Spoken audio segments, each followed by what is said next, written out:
चलिए आप सभी स्टूडेंट को मेरी ओर से नमस्कार। तो आज हम लोग करने वाले हैं 9 क्लास का चैप्टर नंबर 1 हमारे आसपास के पदार्थ का एमसीक्यू क्वेश्चन। ठीक है, तो इससे पहले हम लोग कर चुके हैं बड़े क्वेश्चन और साथ ही एक्सरसाइज के क्वेश्चन भी कर चुके हैं। तो आज देखेंगे हम लोग एमसीक्यू क्वेश्चन। तो आप लोग देखिए, ध्यान दीजिएगा।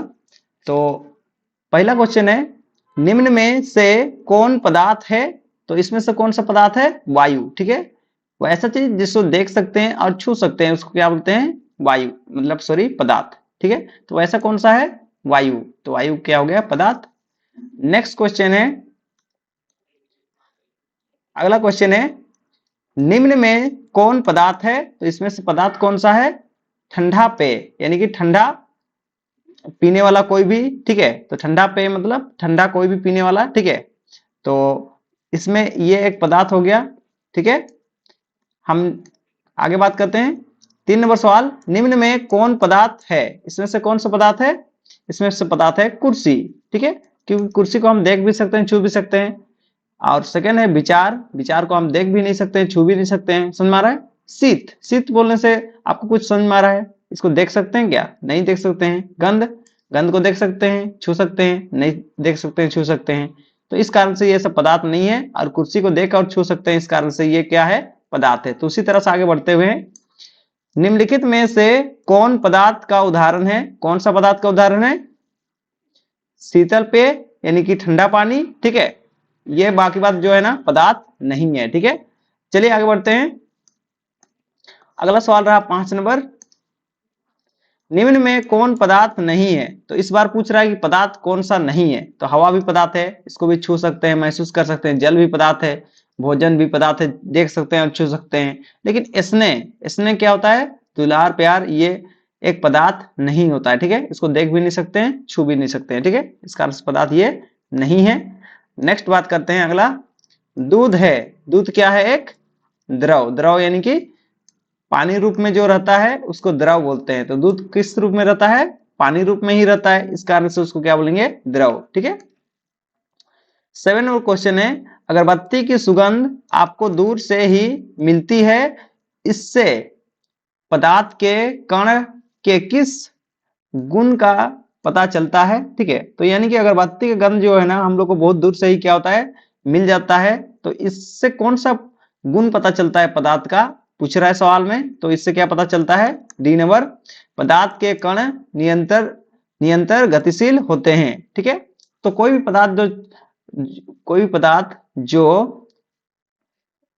छोटा छोटा कण होता है वो क्या होता है? लगातार गतिशील में रहते हैं। ठीक है, निरंतर गतिशील में रहते हैं, इस कारण से बहुत दूर बैठा हुआ व्यक्ति को भी क्या होता है? अगरबत्ती का जो गंध है उसको मिल जाता है। ठीक है, तो चलिए आगे बढ़ते हैं। तो समझ आ गया ये वाला? चलिए आगे बढ़ते हैं। 8 नंबर सवाल है, शरबत बनाते समय पानी में चीनी मिलाने पर चीनी पानी में मिल जाता है या पदार्थ के कणों के किस गुण को दर्शाता है? यानी कि हम क्या करते हैं, जब पानी में क्या करते हैं? चीनी को डालते हैं। ठीक है, चीनी को डालते हैं तो क्या होता है? चीनी पानी में घुल जाता है। ठीक है, तो ये जो है ना पदार्थ का किस गुण को दिखाता है? तो आंसर है, पदार्थ के कणों के बीच रिक्त स्थान होता है। ठीक है, तो जब हम पानी के अंदर में चीनी को डालते हैं तो चीनी क्या होता है?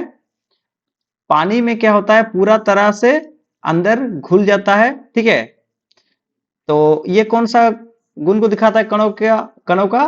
तो पदार्थ के कणों के बीच रिक्त स्थान होता है, इस गुण को दिखाता है। ठीक है, क्योंकि पानी के कण के बीच में क्या था? खाली जगह था, इस कारण से हम चीनी को अंदर डाले पानी में तो क्या हो गया? पानी में पूरी तरह से घुल गया। ठीक है, और घुल के पानी के अंदर में समा गया। तो समा गया, क्यों समा गया? क्योंकि कणों के बीच में क्या था? पानी के कणों के बीच में था रिक्त स्थान, यानी खाली जगह था, इस कारण से चीनी क्या हो गया? उसके अंदर में समा गया या फिर घुल गया। ठीक है, चलिए आगे बात करते हैं। 9 नंबर, दिए गए चित्र में पदार्थ के किस अवस्था के कणों को दर्शाया गया है? किस अवस्था के कण को दर्शाया गया है? देखिए, जो पदार्थ होता है, अगर ठोस कोई पदार्थ है तो उसका कण जो है ना क्या होता है, पूरा एक लाइन में सजे हुए रहते हैं, ठीक है। तो यहाँ देखिए, आप देख सकते हैं कि ये जो कण है, ये कण सब सटे सटे हुए हैं। मतलब क्या, ये कण जो है ना किसके कण है? ठोस के, ठीक है। अगर द्रव के कण होते तो थोड़ा दूर दूर में होते, अगर गैस के कण होते तो उसमें और थोड़ा दूर दूर में होते, ठीक है। तो ये जो पूरा सटे सटे हुए हैं, इस कारण से ये किसके कण हैं? ठोस के, क्योंकि ठोस के जो कण होते हैं पूरा सटे सटे हुए होते हैं और सब एक लाइन में सजे हुए होते हैं। इस कारण से ये जो है ना एक ठोस का स्ट्रक्चर है, ठीक है, यानी कि आकृति है, ठीक है, ठोस अवस्था का आकृति है। आगे बढ़ते हैं, अगला सवाल है 10 नंबर। गैसों में विसरण का एक उदाहरण है। कौन सा उदाहरण है? विसरण। विसरण का मतलब क्या होता है? फैलना, ठीक है। तो गैस का फैलने का एक उदाहरण है, कौन सा है? इत्र के सुगंध का हवा में फैलना। यानी कि जब हम इत्र को स्प्रे करते हैं, ठीक है, कोई परफ्यूम या इत्र को हम स्प्रे करते हैं तो क्या होता है? हवा में फैल जाता है, ठीक है। जैसे ही स्प्रे करते हैं तो हम लोग क्या होता है? गंध देना शुरू हो जाता है, ठीक है, इत्र या परफ्यूम, ठीक है। तो ऐसा क्यों होता है? क्योंकि जैसे ही हम इत्र को स्प्रे करते हैं हवा में इत्र क्या होता है? पूरी तरह से फैल जाता है। इस कारण से हम लोग को इत्र का सुगंध आता है, ठीक है। तो समझ में आ गया?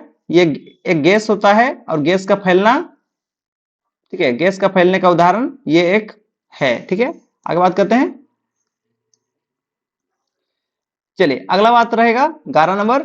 दो विभिन्न पदार्थों के कणों का स्वतः मिलना कहलाता है क्या? विसरण, ठीक है, समझ में आ रहा है? आगे बात करते हैं, निम्नलिखित में किन पदार्थ में विसरण की गति तेज होती है? किसमें? ऑक्सीजन का, ठीक है। ऑक्सीजन का फैलना क्या होता है? बहुत ही स्पीड होता है। चलिए आगे बात करते हैं, 13 नंबर सवाल है, निम्नलिखित में द्रव अवस्था में कौन निश्चित है? कौन सा चीज निश्चित होता है द्रव अवस्था में? आयतन, ठीक है। आयतन ही होता है जो क्या होता है? द्रव अवस्था में निश्चित होता है। निश्चित मतलब फिक्स होता है, ठीक है।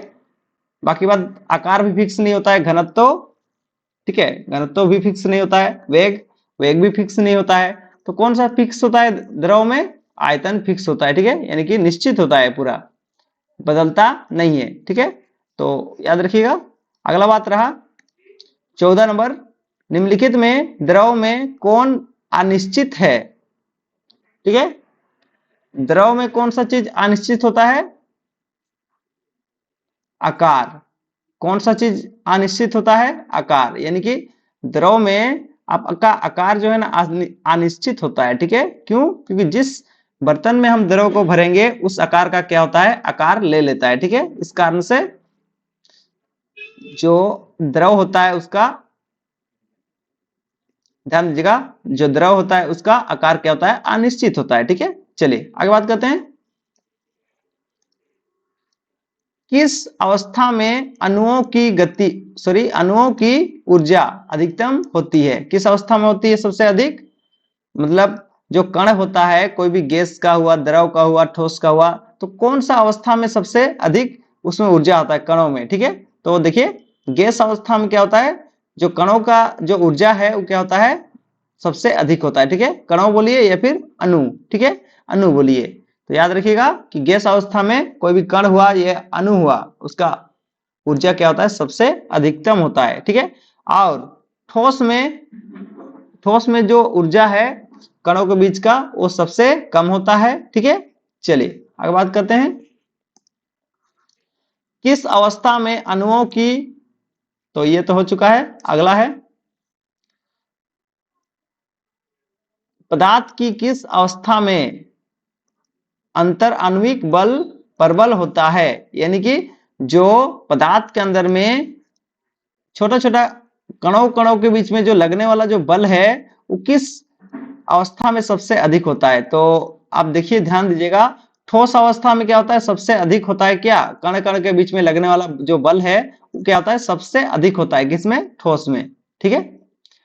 आगे बात करते हैं, निम्न में किसमें कणों की अधिकतम गति होती है। तो इसमें से देखिए कौन सा अवस्था में सबसे अधिक होता है कणों का गति? गैस अवस्था में, ठीक है। क्योंकि गैस अवस्था में जो कण होता है वो क्या होता है, पूरा बिल्कुल ही क्या होता है, फ्री होता है। इस कारण से गैस अवस्था का जो कण है क्या होगा, सबसे अधिक गति करता है, ठीक है, या फिर गतिशील होता है।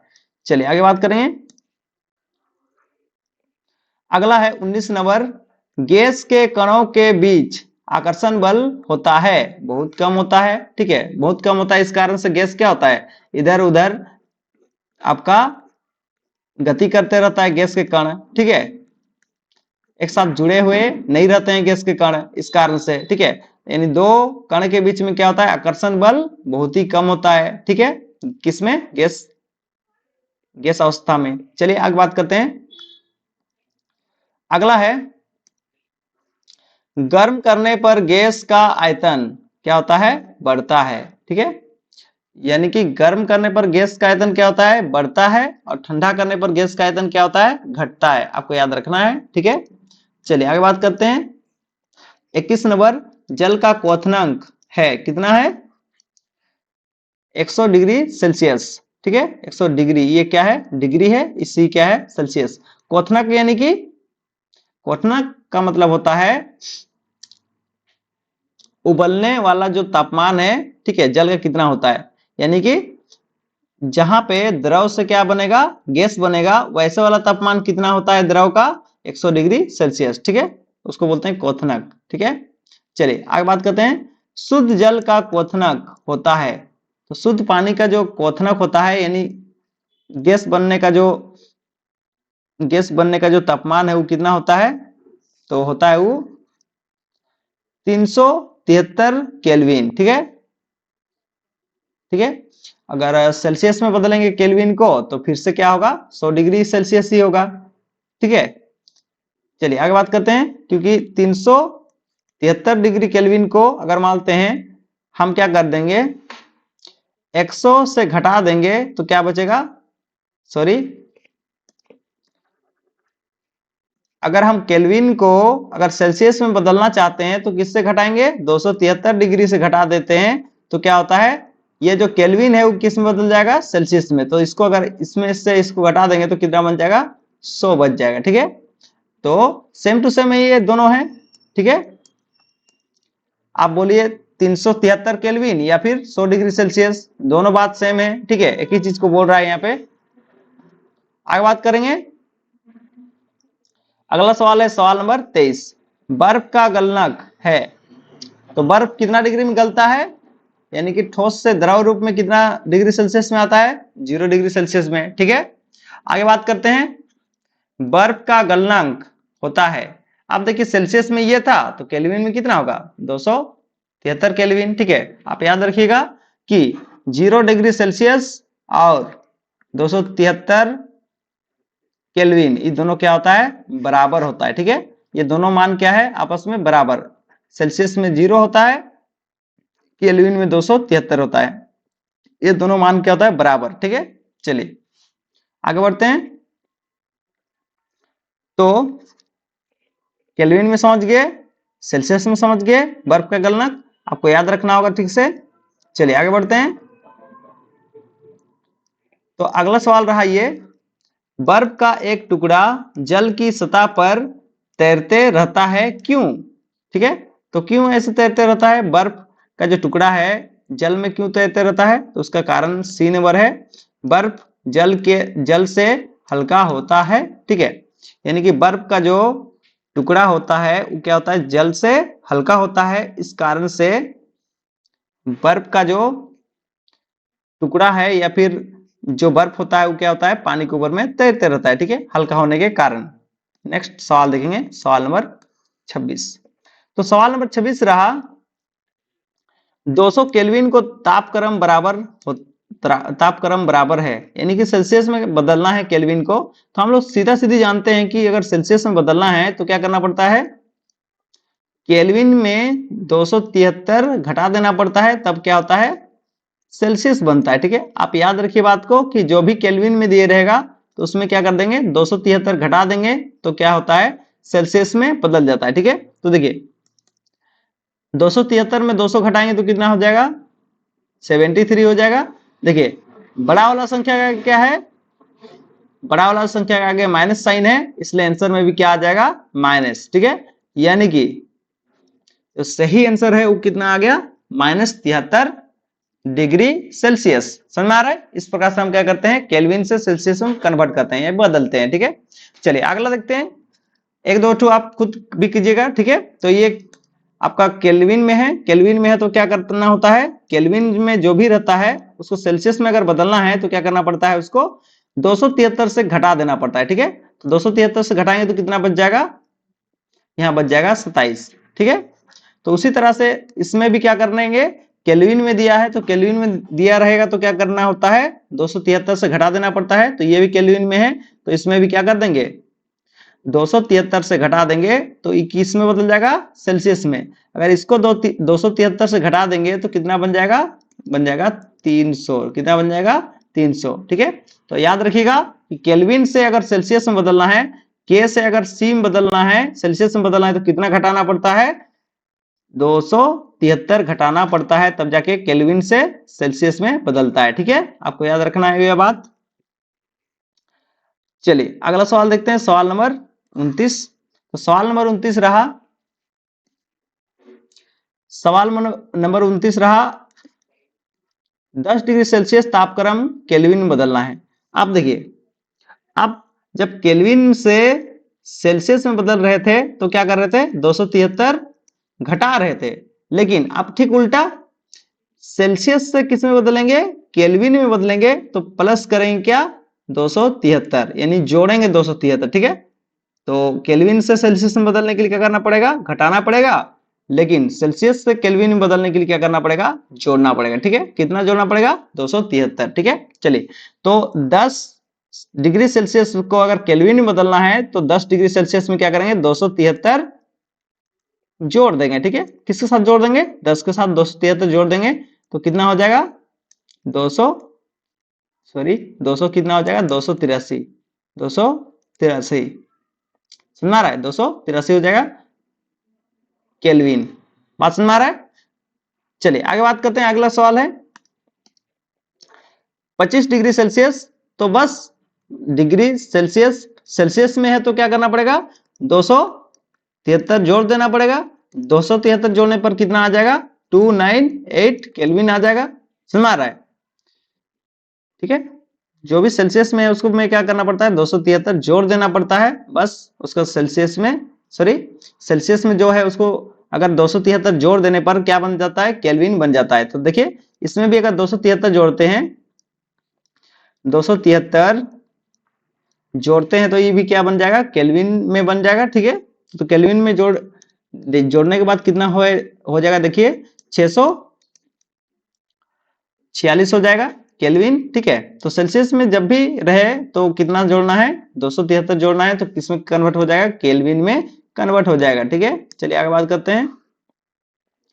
अगला है, ध्यान दीजिएगा, 0 डिग्री सेल्सियस, सेल्सियस में है, 0 डिग्री सेल्सियस है तो केल्विन में बदलना है तो कितना जोड़ेंगे, 273।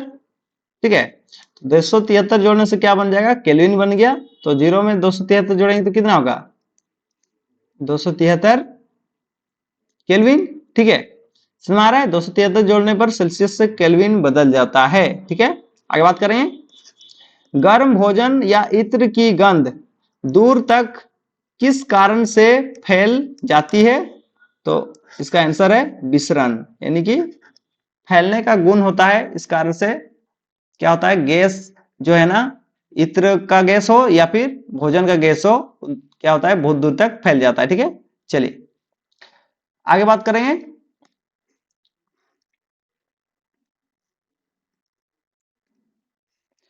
अगला क्वेश्चन है क्वेश्चन नंबर 34।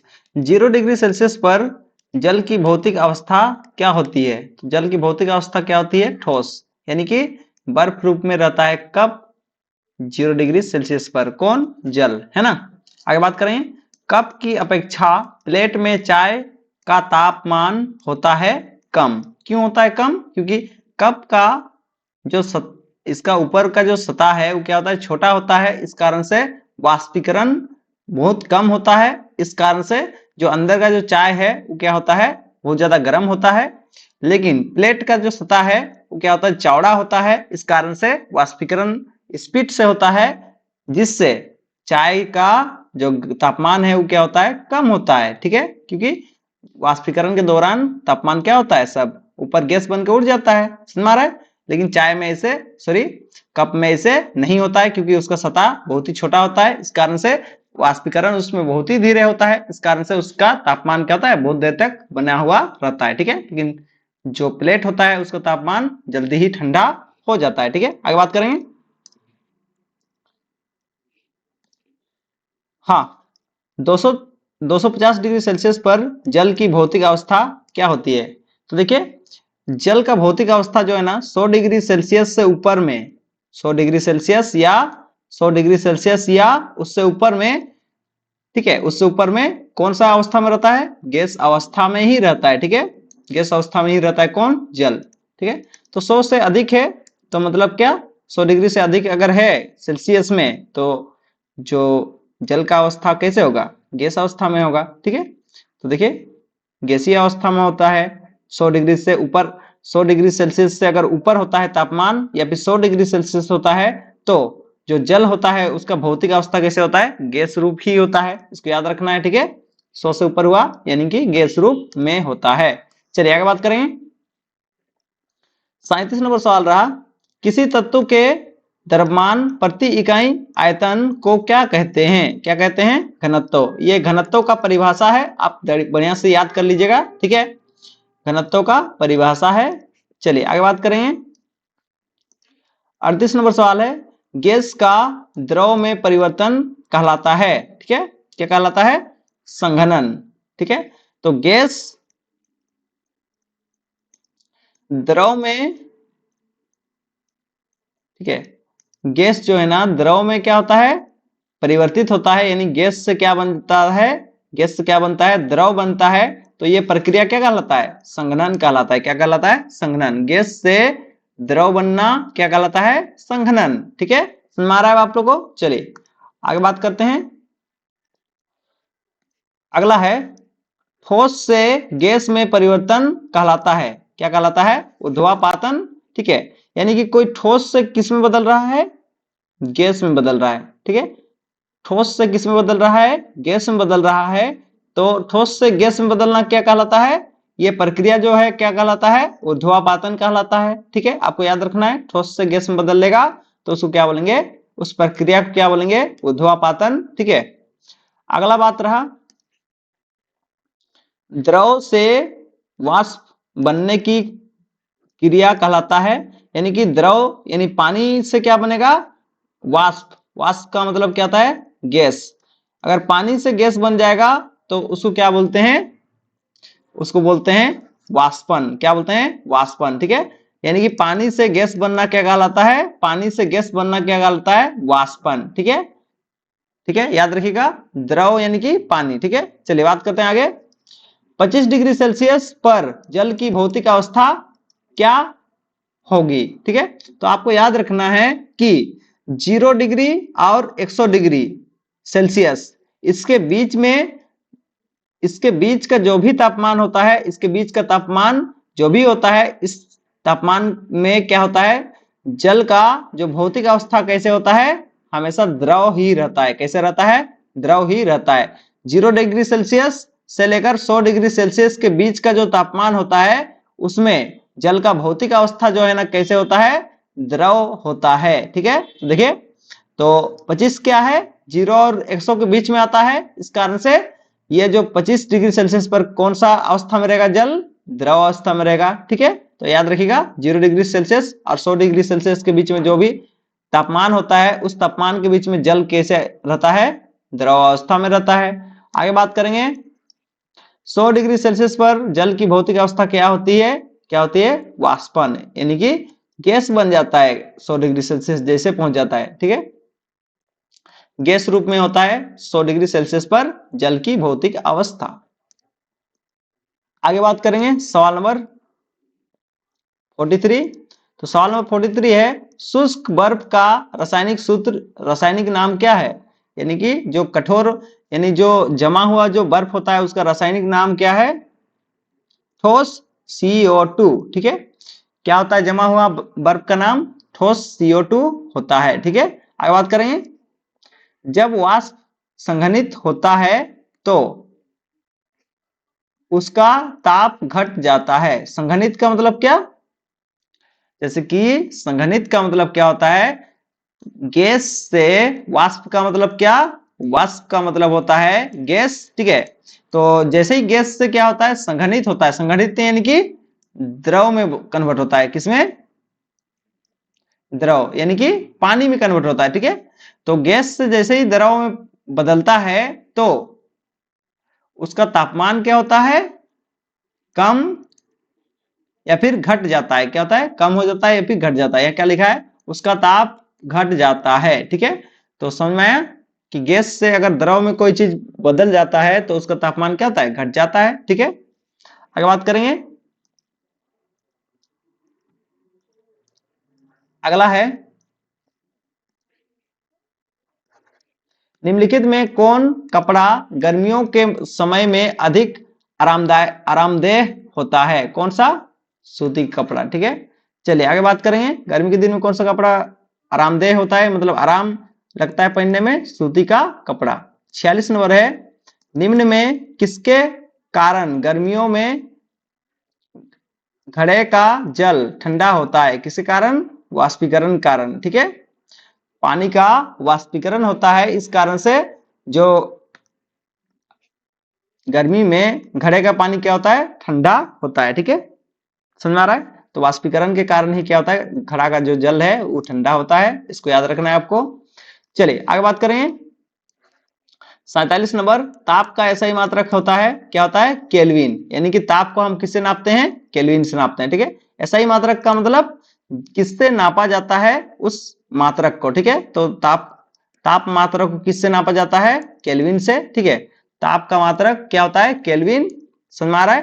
ताप को हम लोग नापते हैं केल्विन से, जिसको हम दिखाते हैं किससे? के से भी दिखा सकते हैं। ठीक है, आगे बात करते हैं।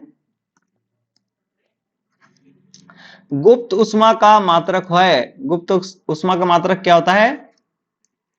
किलो जूल प्रति केजी। ठीक है, के फॉर किलो,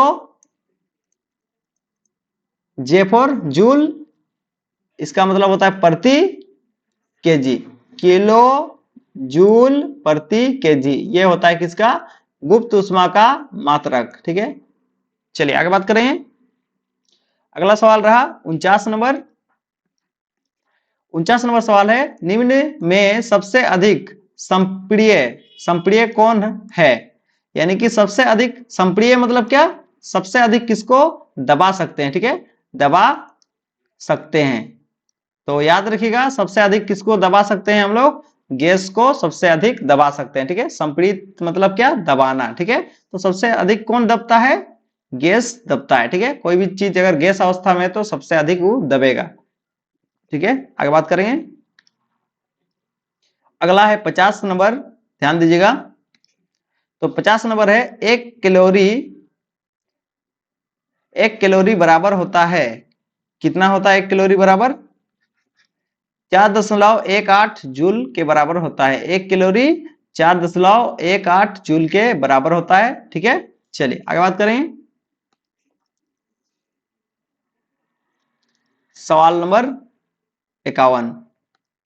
ठीक है, अब इस एमसीक्यू के इस वीडियो में हम करने वाले हैं बस 54 क्वेश्चन। ठीक है, चलिए आगे बढ़ते हैं।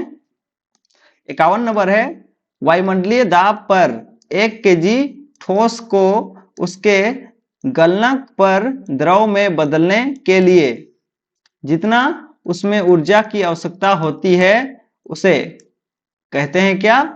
उसे बोलते हैं संकलन की गुप्त उष्मा। ठीक है, इसको याद रखिएगा। आगे बात करेंगे। अगला है 52 नंबर, द्रव अवस्था में परिवर्तित हुए बिना ठोस अवस्था में सीधे गैस गैस सॉरी ठोस अवस्था से सीधे गैस और वापस ठोस में बदलने की प्रक्रिया क्या कहलाता है? तो कहलाता है ऊर्ध्वापातन। यानी कि ठोस से किस में बदलेगा? ठोस से डायरेक्ट किस में बदलेगा? ठोस से डायरेक्ट गैस में बदलेगा। तो इस प्रकार का जो प्रक्रिया होता है, ठोस से डायरेक्ट गैस में बदलने का जो प्रक्रिया होता है, इस प्रकार का प्रक्रिया को क्या बोलते हैं? ऊर्ध्वापातन। ठीक है, चलिए आगे बात करेंगे। तो अगला सवाल रहा, क्वथनक से कम ताप पर द्रव के वाष्पन में परिवर्तित होने की प्रक्रिया क्या कहलाती है? क्या कहलाती है? वाष्पीकरण। क्या कहलाती है? वाष्पीकरण। ठीक है, आपको याद रखना है। अगला है, बर्फ के गलनक की गुप्त ऊष्मा होता है कितना? उसका गुप्त ऊष्मा कितना होता है? 335 किलो जूल पर केजी। ठीक है, तो ये वीडियो यहाँ पे खत्म होता है। आप सभी लोग बढ़िया से देखें, बढ़िया से लिखें, और नहीं समझ में आए तो दोबारा से भी जरूर से देख लें। Thank you.